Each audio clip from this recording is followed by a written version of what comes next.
আসসালামু আলাইকুম ওয়া রাহমাতুল্লাহ। জিরো থেকে গাড়ির বিশ্বে হিরো সোইচিরো হোন্ডা।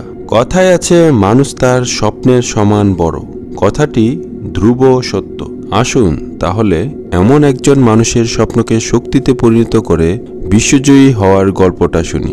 এই গল্পের নায়ক রূপকথার কোনো চরিত্র নয়, বরং রক্ত মাংসে গড়া এক সাধারণ মানব সন্তান, যিনি তার কর্মের মাধ্যমে হয়েছিলেন বিশ্বসেরা। আর এই মানুষটি আর কেউ না, অটোমোবাইল সাম্রাজ্যের বরপুত্র সোইচিরো হোন্ডা। হোন্ডা কোম্পানি লিমিটেডের প্রতিষ্ঠাতা এবং মোটর সাইকেলের তৈরিকারক হিসেবে পুরো পৃথিবী মানুষ যাকে এক নামে চিনে।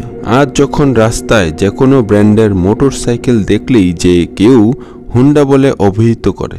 সোইচিরো হোন্ডার প্রাথমিক জীবন। সূর্যোদয়ের দেশ জাপানের ফুজি পাহাড়ের নিচে ছোট্ট একটি গ্রামে 1906 সালের 17 নভেম্বর সোইচিরো হোন্ডা জন্মগ্রহণ করেন। তার বাবা পেশায় ছিলেন কামার আর মা ছিলেন তাঁতি।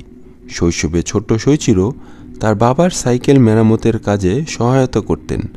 মূলত তিনি ছোটবেলা থেকেই যন্ত্রপাতি নিয়ে কাজ করতে পছন্দ করতেন। দুরন্ত হোন্ডার স্কুলের গদবাঁধা নিয়মকানুন তেমন একটা ভালো লাগতো না। রাজধানী টোকিওর উদ্দেশ্যে তিনি যাত্রা করে টোকিওর আর্টোক সুকাই নামক একটি গাড়ি মেরামতের দোকানে সহকারী হিসেবে কর্মজীবন শুরু করেন।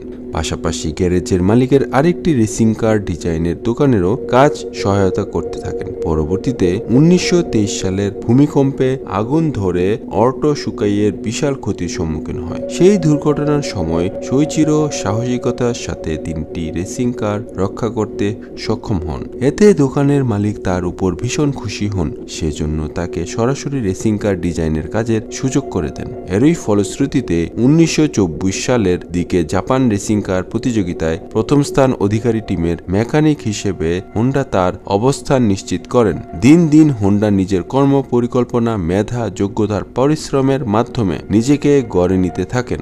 একসময় তার অক্লান্ত প্রচেষ্টায় আর্টো সুকাই টোকিওর একটি জনপ্রিয় সার্ভিস সেন্টারে পরিণত হয়। এই সার্ভিস সেন্টারটির বিভিন্ন জায়গায় অনেকগুলো শাখা খোলা হয়। পরবর্তীতে হোন্ডা একটি শাখার প্রধান হিসেবে কাজ শুরু করেন। মূলত সেই সময় হোন্ডার বয়স ছিল মাত্র 21 বছর এবং এই সময়ের মাঝে সে পিস্টন বানানো শিখে যান। মূলত তিনি এই চাকরির মাধ্যমেই একজন ইনভেন্টর বনে যান। একসময় নিজের সব জমানো টাকা এবং স্ত্রীর গহনা বন্ধক রেখে গাড়ির পিস্টন বানানো শুরু করেন। তবে তখন তার বানানো পিস্টনগুলো তেমন একটা ভালো হচ্ছিল না।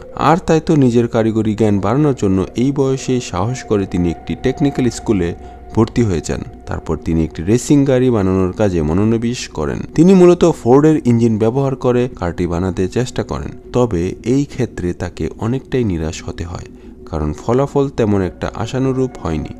রেসের মাঠে গাড়ির গতি 100 মাইল পর্যন্ত যেতে না যেতেই তা ভেঙে যায়। অবশ্য তিনি তাতে দমে যাননি। এই কারের স্পিড মেশিনটি ঠিক করার পেছনে তিনি তার প্রচেষ্টা অব্যাহত রাখেন। অনেক বিখ্যাত মানুষের মতোই সোইচিরো হোন্ডার জীবনে সফলতা খুব দ্রুতই ধরা দেয়নি। বারবার তার জীবনে বাধা বিঘ্ন এসেছে, কিন্তু তিনি হতাশ হয়ে থেমে থাকেননি।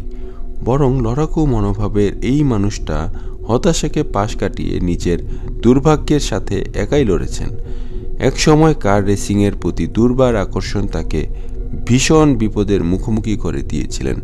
1936 সালের দিকে তিনি এক কার রেসিংয়ের ময়দানে গুরুতরভাবে আহত হন। এই দুর্ঘটনায় তার এক হাত ভেঙে যায় এবং তিনি শারীরিকভাবে ভীষণ আহত হয়ে হাসপাতালে ভর্তি হতে বাধ্য হন। কথায় আছে না, বিপদ যখন আসে তখন নাকি দলবল নিয়েই তার দিকে আসে। তেমনি হোন্ডার জীবনের সেই সময় চারদিক অন্ধকার করে খারাপ খবর আসতে থাকে। হাসপাতালে বেডে বসে তিনি শুনতে পান টয়োটা কোম্পানির পরীক্ষার জন্য পাঠানো তার 30,000 পিস্টনের মধ্যে মাত্র 3টি কোয়ালিটি কন্ট্রোলে পাশ করেছে। এছাড়াও তখনই তার কাছে টেকনিক্যাল স্কুল থেকে অব্যাহতির নোটিশ আসে। এই পৃথিবীতে কিছু মানুষ আছেন যারা দুর্ভাগ্যকে মেনে নিয়ে বসে থাকেননি, বরং অসীম মনোবল আর পরিশ্রমের মাধ্যমে নিজের ভাগ্যকে বদলানোর জন্য একাই লড়ে গিয়েছেন। সোইচিরো হোন্ডা হাসপাতাল থেকে ছাড়া পাওয়ার পর 1937 সালে নিজেই টোকাই সিকি নামে একটি কোম্পানি খোলেন। মূলত তখন তিনি পিস্টন বানানো দিয়েই তার কাজ শুরু করেন। আবার তার বানানো ইউনিক পিস্টনগুলোর কোয়ালিটি অনেক বেশি ভালো হয়। যা তিনি আবারও টয়োটা কোম্পানির কাছে সরবরাহ করতে থাকেন।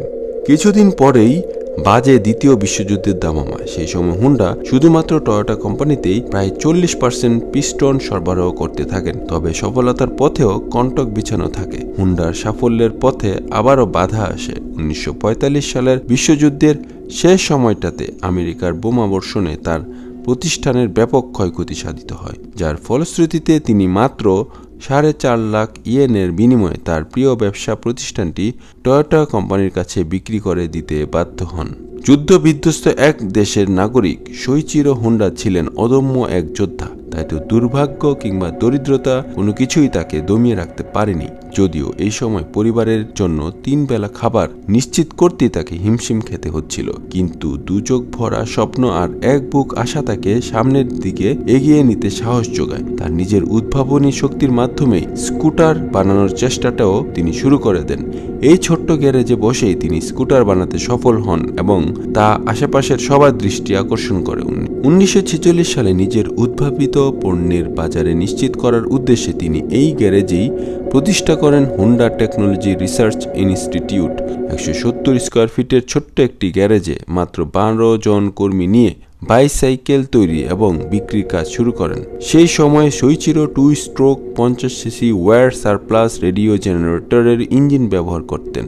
তিনি তার কোম্পানির প্রথম মোটরসাইকেল তৈরিতে ব্যবহার করেন সাধারণ বাইসাইকেলের ইঞ্জিন। পানির বোতল দিয়ে বানানো তেলের ট্যাঙ্কে জাপানের সহজলভ্য ফির অয়েল নামক বিশেষ তেল ব্যবহার করেন। তৎকালীন জাপানে হুন্ডার উদ্ভাবনী শক্তি আর পরিশ্রমে বানানো চুচু নামক 1500টি বাইক খুব দ্রুতই বিক্রি হয়ে যায়। পরবর্তীতে 1949 সালে হুন্ডা প্রথম পুরোপুরি নতুন ধরনের মোটরসাইকেল তৈরি করেন। ডি টাইপের এই 2 স্ট্রোক ইঞ্জিনের মোটরসাইকেল ড্রিম নামে মার্কেটে ছাড়া হয়েছিল। 1958 সালে তিনি 4 স্ট্রোক বাইক উৎপাদন শুরু করেন এবং সুপার কাপ মডেলের একটি বাইক আমেরিকায় বাজারও আনেন। এরপর হুন্ডা কোম্পানির বিশ্বের প্রায় 200টি বাইক উৎপাদনকারী কোম্পানি এবং জাপানের 50টি কোম্পানির সাথে প্রতিযোগিতা করার মাধ্যমে প্রথম সারিতে চলে আসে, যার ফলশ্রুতিতে 1964 সালের মধ্যেই হুন্ডা সবচেয়ে বড় মোটরসাইকেল ম্যানুফ্যাকচারারে পরিণত হয়। পরবর্তী সময়গুলোতে এই হুন্ডা কোম্পানিটি মোটরসাইকেলের পাশাপাশি গাড়ি, মেরিন মেশিনারি, জেট বিমান ইত্যাদি তৈরিতে সিদ্ধহস্ত হয়ে নিজেদের শ্রেষ্ঠত্বতার প্রমাণ দেয়। শোইচিরো হোন্ডার অদম্য মনোবলে গড়া স্বপ্নীল শক্তির সাফল্যময় অগ্রযাত্রা আজও বিশ্বের বুকে মাথা উঁচু করে এগিয়ে চলছে। ততদিন এই মানুষটিও তার কর্ম এবং প্রজ্ঞার মাধ্যমে সবার মনে চির জাগরুক হয়ে থাকবে। আপনাদের মূল্যবান মতামত জানিয়ে আমাদেরকে কমেন্টস করুন। পরবর্তী ভিডিওর আমন্ত্রণ রইল। আল্লাহ হাফেজ।